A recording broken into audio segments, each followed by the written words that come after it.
দেয়।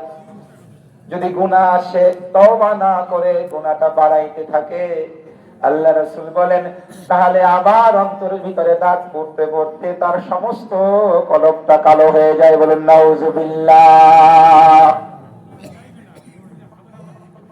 তাহলে বলেন গুনাহ যদি করতে থাকে তখন অন্তরটা কি হয়ে যায়? কালো হয়ে যায়। আল্লাহ তাআলা অন্য আয়াতে বলেন, কোরআন থেকে বলছি, এবার আল্লাহ বড় গুনাহগারদেরকে বলছেন, ও বান্দা তুমি কি জিনা করেছো? তুমি কি মদ পান করেছো? তুমি কি ব্যভিচার করেছো? তুমি কি সুদ খেয়েছো? তুমি কি ঘুষ খেয়েছো?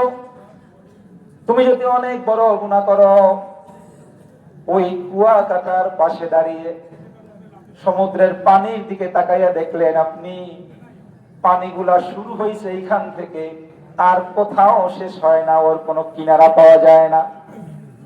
ওই পানি ভারত মহাসাগরে গেছে, সেখান থেকে প্রশান্ত আটলান্টিক হয়ে সমগ্র বিশ্বের পানির সাথে মিশে আছে। আর আপনি বললেন আল্লাহ, সমুদ্রের পানির যেভাবে কোনো সীমানা নাই, আমার গুনাহ সমুদ্রের পানির চেয়েও বেশি। ও বান্দা, বিশাল পাহাড়ের নিচে দাঁড়িয়ে তুমি ভাবো পাহাড়টা আসমান ছুঁয়ে গেছে, আর তুমি যদি মনে করো তোমার গুনাহটা ওই আসমানের চেয়েও বেশি, পাহাড়ের চেয়েও বেশি। আল্লাহ এবার কোরআনে বলেন, কুল ইয়া ইবাদিয়াল্লাযীনা আসরাফু আলা আনফুসিহিম লা তাকনাতু মির রাহমাতিল্লাহ।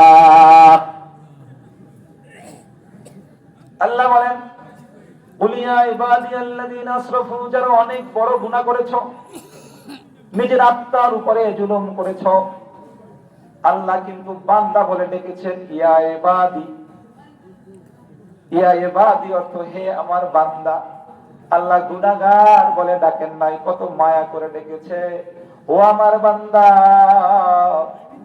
তুমি যদি অনেক বড় গুনাহ করে ফেলো, সমুদ্রের ফেনার চেয়ে তোমার গুনাহ যদি বেশি হয়ে যায়, লা তাকনাতু মির রাহমাতিল্লাহ, তাহলে শুনে নাও, তোমার গুনাহ যদি সমুদ্রের পানির পরিমাণ হয়, তাহলে আমার রহমতটা অনেক বড়।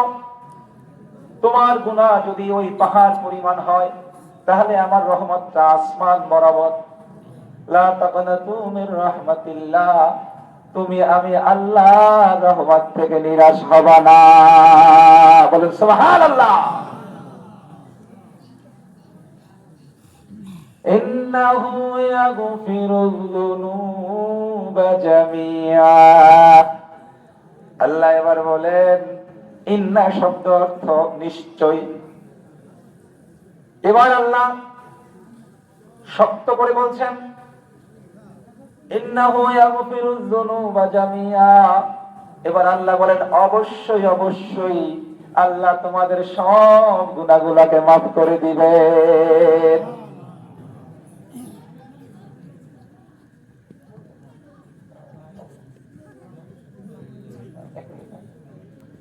যাই হোক, সময় সংক্ষেপ, অনেক আলেম ওলামা আছেন, সবাই দিনের কথা বলবেন। আমার যে আলোচনাটা সংক্ষিপ্ত সময়ে আপনাদের সাথে বললাম, সুযোগ হলে আবার দেখা হবে। যে কথাটাই বলছিলাম, বান্দার গুনাহগুলোকে আল্লাহ মাফ করার জন্য চেয়ে আছে, কখন বান্দা খালেস তওবা করবে। তওবা করার সঙ্গে সঙ্গে আল্লাহ তাআলা তার জীবনের সব গুনাহগুলো মাফ করেন। আবু দাউদের হাদিস, বান্দার চোখের পানি জমিনে পড়ার আগে আল্লাহ তাআলা তার জন্য জাহান্নামের আগুনকে হারাম করে দেন। আল্লাহ তাআলা আমাদের সকলকে তওবা এবং ইস্তেগফারের সাথে লেগে থাকার তৌফিক দান করুন। আর একটা শর্ত, যে গুনাহটা করেছি ওই গুনাহ থেকে যেন আমরা ফিরে আসতে পারি।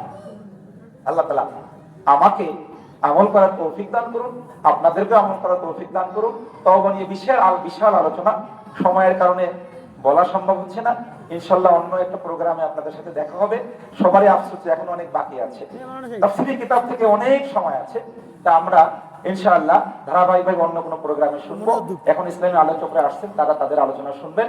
এই দরবার এখান থেকে যেন আমাদের গুনাহগুলো মাফ করে আমরা যেতে পারি।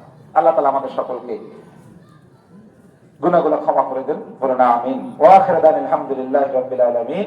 আসসালামু আলাইকুম ওয়া রাহমাতুল্লাহ।